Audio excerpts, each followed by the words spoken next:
ቅቤ በውስጡ ኮሌስትሮል ስላለውና በአንድ ማንኪያ ቅቤ ውስጥ 31 ግራም ኮሌስትሮል እና 14 ግራም ፋት በመኖራቸው በዚህም ምክንያት ቅቤ ለካርዲዮቫስኩላር ወይንም ከልብ ጋር የተያያዙ ህመሞችንና ሌሎችንም ደግሞ የደም ዝውውርን የሚገቱ በሽታዎች እንደሚያስከትል ብዙዎች ይነገራል። በዚህም ቅቤ በየቀኑ ከምንመገበው ቢበዛ ከ5% የካሎሪን ፍላጎት በላይ መሆን የለበትም ይባላል። ስለዚህ ቅቤ ወላጆቻችን ግን ቅቤ በልተው እንዳደጉ ቅቤ በልተው ጤነኛ እንደሆኑ ይናገራሉ። ምክንያቱም ምን መሰላችሁ? ምክንያቱም እነሱ የሚጠቀሙት የተነጠረ ቅቤ ነው። ቅቤ በሚነጠርበት ጊዜ ከ8 ያላነሱ ቅመሞች ይጨመራሉ። እነዚህን ቅመሞች በትክክል ቅቤ ላይ ተጠቅመን አንጥረን ከተመገብን ከኮሌስትሮል ነፃ ከመሆኑም ባለፈ ለበርካታ ህመሞች መድኃኒትነት ያገለግላል። ስለዚህ ቅቤን አንጥረን በመጠቀም ከበሽታ መዳን መፈወስና ከኮሌስትሮል ነፃ መሆን እንችላለን ማለት ነው።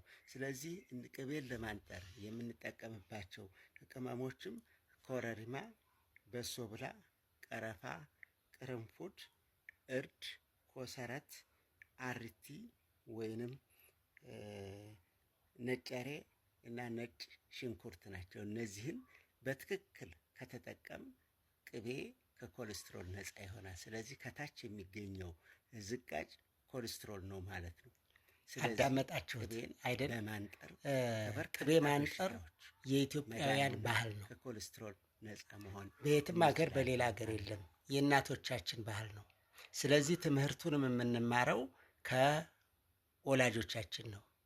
ስለዚህ ከላይ ከተዘረዘሩት በተጨማሪ እንደ ድንብላል፣ አብሽ፣ ቀይ ሽንኩርት ሊጨመሩበትም ይችላሉ። ስለዚህ ቅመሙ እስከ 11 ሊደርስ ይችላል ማለት ነው።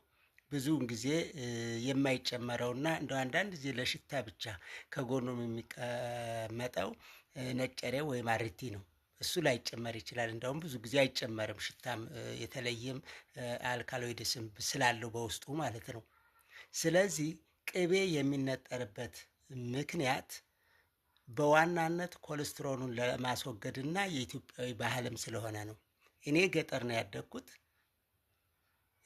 እናቴ ቅቤ ለማንጠር እቅድ ከወር በፊት ነው የምትይዘው። ምክንያቱም አስቀድማ ቅመሞችን ማሟላት ስላለባት ጨው ለመደቆስ ወይንም ድልህ ወይም በርበሬ ለመደቆስ እና ቅቤ ለማንጠር እቅድ ተይዞ ነው። እንግዲህ በገጠር ብዙ ጊዜ ስራዎችን እንዳገኙ ነው የሚሰሩት ነው የሚባለው። ለዚህ ግን ሴትነት ይጠይቃል። ነገር ግን በዚህ በፋሲካ በዓል አንዳንድ ሴቶች ከላይ ፎቶግራፉ እንደምታዩት ቅቤ ማንጠርን ላሳያችሁ ብለው 1 ኪሎ እና 2 ኪሎ እንደምንም ለምነው ከዛ ምተው ቅቤ መግዛታቸውን ለማሳየት ይመስላል። 1 ቅቤና 2 ኪሎ ቅቤ አምተው እኔ ላሳያችሁ ብሎ ኮረሪማና ኮሰረት ብቻ ነው ቅመም የሚሆነው ብለው ሲናገሩ እና ላስተምራችሁ ብለው ሲናገሩ አሳፋሪ ነው። ሴቶች በዚህ በጣም አሳፋሪ ስራ ነው እየሰራችሁ ያላችሁ። መጀመሪያ እኮ ቅቤ ማንጠር የሀገራችን ነው፣ እናቶቻችን ናቸው የያዙት፣ የራሳችን ባህል ነው። መድከም ስለፈለጉ አይደለም 11 ቅመም ያስፈለጉት ከላይ ያለውን ጥቅም ለማረጋገጥ ነው። ምክንያቱም በደም ከ8 እስከ 11 ባሉት ቅመሞች ካልተነጠረ ቅቤ ኮሌስትሮል ነው የሚሆነው። ስለዚህ እነዚያ ነገሮች አንደኛ ኮሌስትሮሉን ያዘግጡታል፣ ሁለተኛ ራሳቸው መድኃኒት ናቸው። ስለዚህ ወላጆቻችን ቅቤ ጠጥተው አደጉ፣ ምንም አልተጎዱም። ዛሬ እኛ ግን ቅቤ ትንሽ ስንቀምስ ነው ልባችን የሚንሰፈሰፈው። ብዙዎቻችን ቅቤ አንበላም።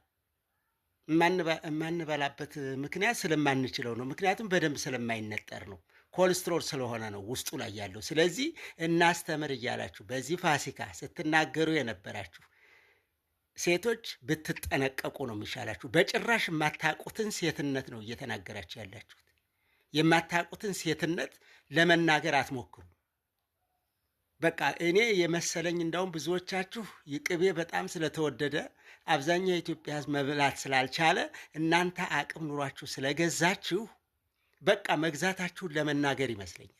ሀብት ያላችሁን አይቻለሁ። በጣም የተለየ እኮ አሳፋሪ ነገር ሴቶች፣ በተለይ ሴቶች በብዛት የገዛችሁትን በግ ሁሉ ስታስተዋውቁ ነው ያየኋችሁ። ይሄ በጣም የሚያሳፍር ነው። በቃ እንዲህ አይነት በግ ነው ዛሬ የገዛሁት፣ እንደዚህ አይነት ነው ግዙ፣ እግዚአብሔር እንኳን ሰጣችሁ። ነገር ግን ለዚህ አይቶ ለሚያልፍ ድሃ ህዝብ ግን ለማሳየትና ምን አለኝ ብላችሁ ለመናገር ግን እንደዚህ ባትሆኑና ሴቶች በዚህ ተጠንቀቁ። እኔ በዚህ በእውነት በጣም አፍሬባችኋለሁ። በዚህ በፋሲካ ስለ ቅቤ አነጣጠር ስታስተዋውቁ የነበራችሁ እና እንድትጠነቀቁ ነው። ይሄንን በደንብ ተከታትላችሁ የራሳችሁን ውሳኔ መወሰን ትችላላችሁ። እኔ ግን በጣም ነው ያፈርኩባችሁ በኢትዮጵያ ሴቶች። ቅቤ በኮሰረትና በኮረሪማ ብቻ ነው የሚነጠር እያላችሁ ስትናገሩ ስሰማ በጣም ነው ያፈርኩት።